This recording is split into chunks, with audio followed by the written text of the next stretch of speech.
We're joined now by Oscar Imeabe, the president of South-South Youth Initiative, and I think Victor will join us later on. We have Victory now already, actually, and we'll be joined by Imeabe later. Victory Thompson, thank you very much for joining us here on the show this morning for this conversation. Victory, please, the first question for you this afternoon. What political messaging is embedded in these appointments, and are these signals to internal party factions or to the legislature? The message the governor did to Rivers people in terms of the appointment he gave out to these two persons is that he's ready for peace. He's ready to ensure that the state move forward right now, because I think he has realized that the state has suffered a lot in terms of development. We've not had a lot of the government attention on certain things that are supposed to move the state forward.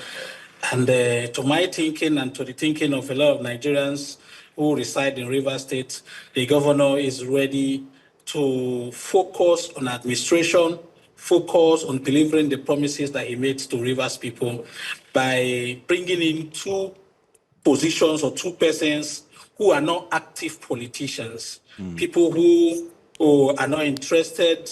I would say they are not interested physically or practically. They are not interested in the political happenings in Rivers State, because one of the appointments that was made a few days ago, the SSG happens to be a civil servant, and then I think also even the chief of staff is also a civil servant. But the general message or signal that the governor is sending to Rivers people is that he's ready for peace. He's ready to ensure that the state move forward, and that his attention is not going to be on anything that has to do with politics, because he has limited time to deliver on the promises he made to Rivers people in 2023. Now, in terms of the choices, do these choices reflect a consolidation of loyalists, or do they rather indicate an attempt to professionalize governance at all? Okay, I think what that appointment did was to professionalize a lot of things that he didn't want to play politics. He didn't want to play factions or bring in. But Rivers people were concerned about the statement he made on the day of the swearing-in of these two persons. You know, what he said was an indirect indictment on the activities of people who occupied these positions previously. And then if you listen to it very well, you know that these persons that he appointed before started playing politics instead of concentrating on governance. So I think he's ready right now. He has brought in professionals who are ready to assist him achieve a lot of things, and not politicians who want to cause more crisis, according to him, or embarrass his government. Okay, so I would like to know exactly how important these roles are, the COS and the SSG. How important are they in maintaining or stabilizing a system that already has internal wranglings? He's been under tension since he's been governor, or since his fight with, in quote, the former governor, Nyesom Wike. So how are these people being employed now, especially in their individual capacity, going to help? Now, there is no politics in government house right now. So the attention is going to shift directly into governance. There is no politics.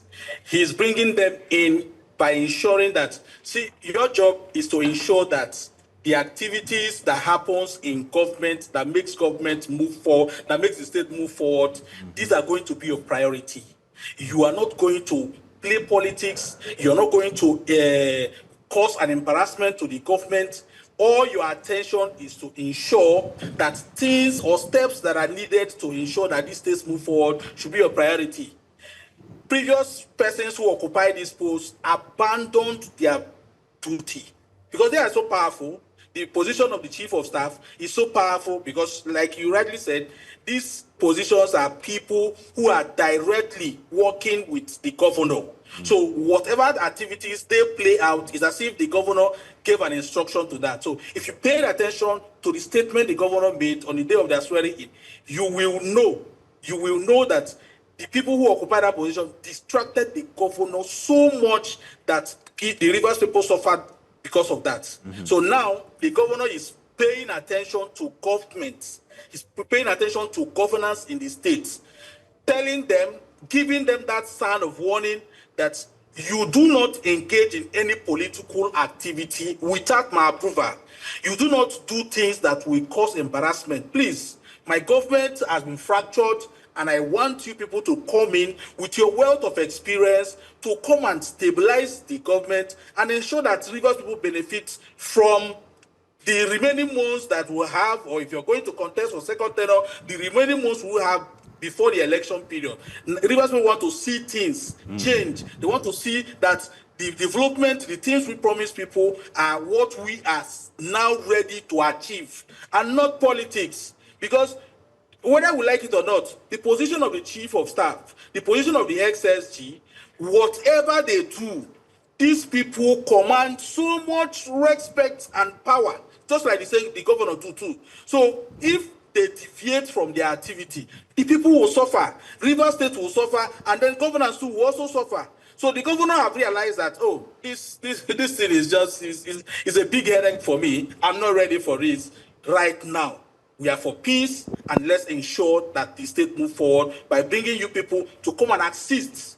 Their job is to assist and not to play politics. If you play politics, the governor said they will be kicked out.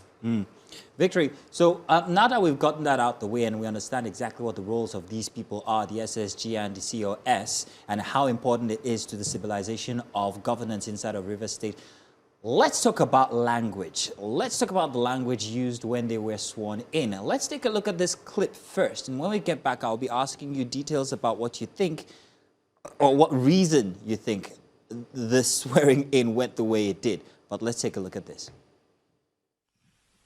This appointment is not for any political empowerment.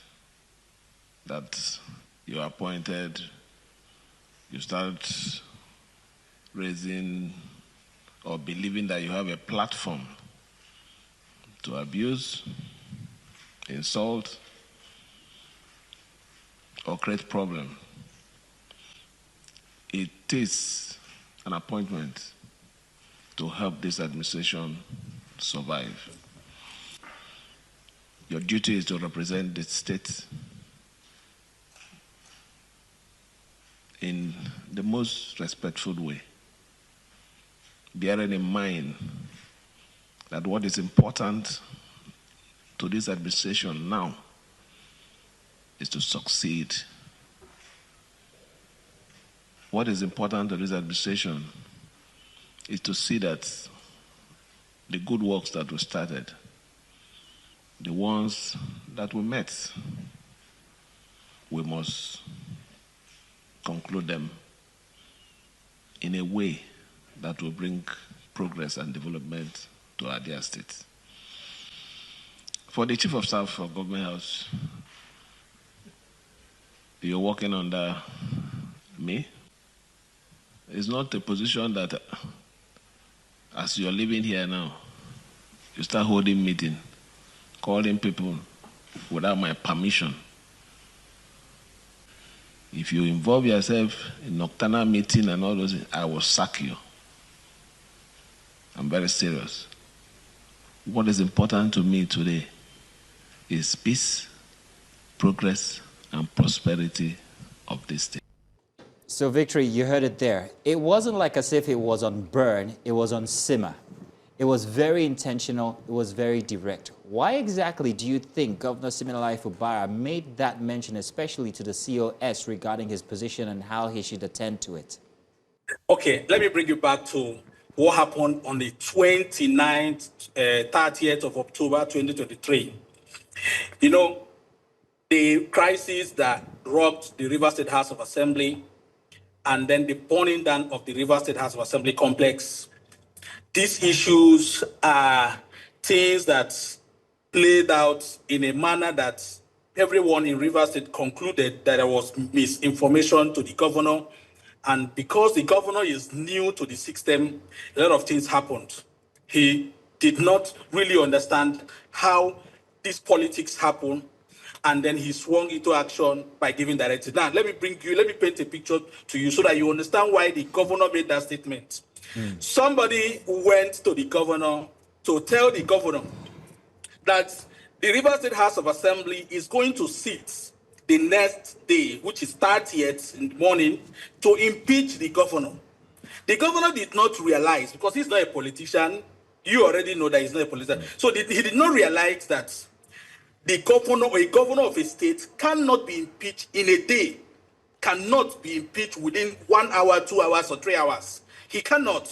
But because that story was sold to him, the governor quickly gave a directive to his people, gave the directive to his people. A lot of persons will not want to like this story, but that's what happened.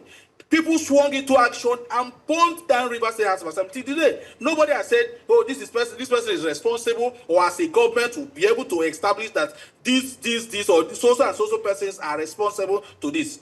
But that was what happened. And from there, someone was rewarded with the position of the chief of staff. And since then, we've had a lot of political activities that have caused the governor a lot of embarrassment. If you look at the things that have played out since 2024 up until the governor made this statement a few days ago, you will realize that a lot of things happened behind the governor. And because he was new, or is new to this political environment, he was helpless. The governor was helpless. He could not say a thing. He could not even say, okay, these things people are doing, I am not responsible for this. When he had the opportunity to say it, was one of the service of some for one of the elder statesmen that died, that he made that statement that most of you are doing things without even my permission. You're causing a lot of crisis to me. You're causing damage to my administration.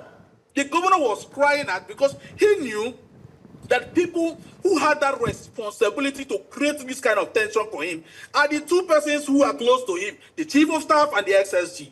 These are people who were constructing an imaginary situation for him to act on. Most of the actions the governor took in the state was never because he had a provocation from someone, or maybe people from the other camp provoked him, and then he will make a lot of statements, a lot of actions that cost the state we are today. Look at it. We are supposed to be competing with Lagos, but see where we are.